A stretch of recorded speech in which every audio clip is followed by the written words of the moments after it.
Kia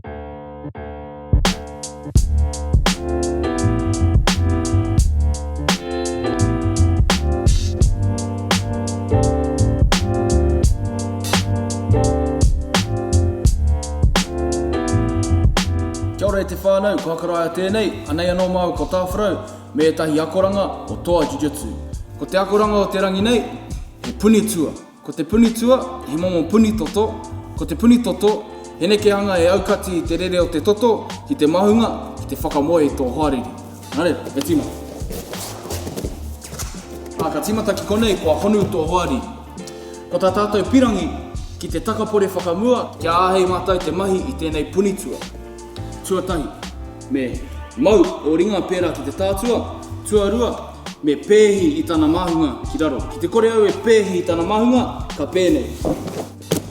Kei raro koe putu ana, māma noi homo tō hoariri ki te whakaruhi i a koe. Nō reira,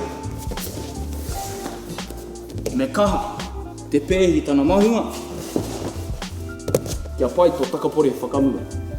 Mai konei, e toru ngā mahi, tuatahi, me mau ki tana kaki, tuarua, me pēnei, tō ringa maui, tuatoru, me mau ki tō uaua. Me pēnei, te mau, ki te kore, te mau pēnei, māma noiho ki te whawhai ngā ringa, kua raru koe. Nō reira, me kuhu ki muri i tana mahunga, mau ki tō uaua, māma noiho te nanati i tana kaki. Ano, honu. Tātua,